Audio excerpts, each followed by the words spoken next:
2 माह से आधा आधा पैदा हुआ था जरासंध। महर्षि वेद व्यास द्वारा रचित महाभारत ग्रंथ में अनेक महारथी व बलशाली राजाओं का वर्णन है। ऐसा ही एक महारथी राजा था जरासंध।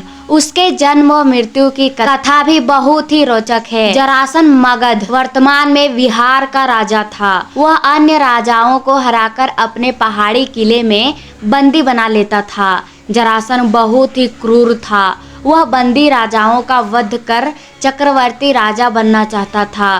भीम ने 13 दिन तक कुश्ती लड़ने के बाद जरासंध को पराजित कर उसका वध किया था। जरासंध मथुरा के राजा कंस का ससुर एवं परम मित्र था। उसकी दोनों पुत्रियां आसित व प्रापित का विवाह कंस से हुआ था। श्री कृष्ण से कंस का वध का प्रतिशोध लेने के लिए उसने 17 बार मथुरा पर चढ़ाई की, लेकिन हर बार उसे असफल होना पड़ा। जरासंध के भय से अनेक राजा अपने राज्य छोड़कर भाग गए थे। शिशुपाल जरासंध का सेनापति था। जरासंध भगवान शंकर का परम भक्त था। उसने अपने पराक्रम से 86 राजाओं को बंदी बना लिया था। बंदी राजाओं को उसने पहाड़ी किले में कैद कर लिया था। जरासंध 100 को बंदी बनाकर उसकी बलि देना चाहता था, जिससे वह चक्रवर्ती सम्राट बन सके। मगध देश में बृहद्रथ नाम के राजा थे। उनकी 2 पत्नियां थी, लेकिन उन्हें कोई संतान नहीं थी।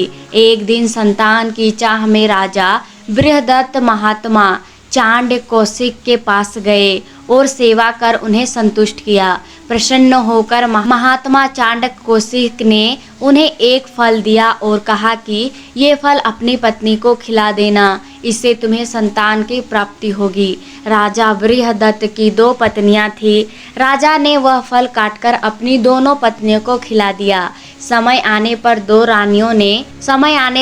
रानियों के गर्भ से शिशु के शरीर का एक भाग टुकड़ा में पैदा हुआ।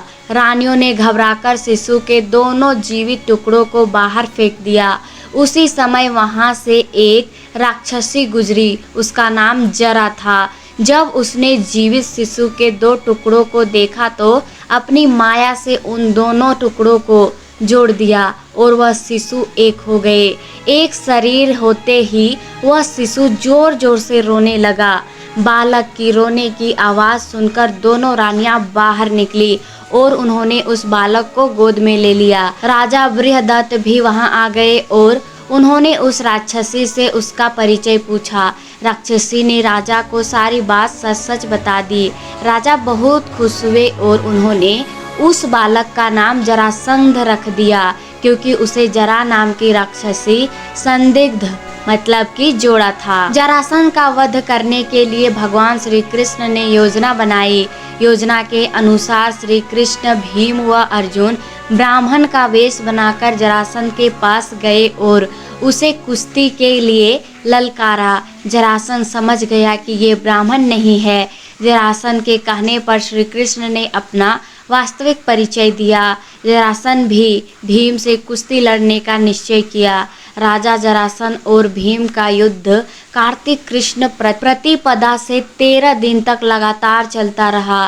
14वें दिन भीम ने श्री कृष्ण का इशारा समझकर जरासंध के शरीर के 2 टुकड़े कर दिए। जरासंध का वध कर भगवान श्री कृष्ण ने उसकी कैद में जितने भी राजा थे सबको आजाद कर दिया और कहा कि धर्मराज युधिष्ठिर चक्रवर्ती पद पर प्राप्त करने के लिए राजसूय यज्ञ करना चाहते हैं। आप लोग उनकी सहायता कीजिए। राजाओं ने श्री कृष्ण का प्रस्ताव स्वीकार कर लिया और धर्मराज युधिष्ठिर को अपना राजा मान लिया। भगवान श्री कृष्ण ने जरासंध के पुत्र सहदेव को अभय दान देकर मगध का राजा बना दिया। राधे राधे।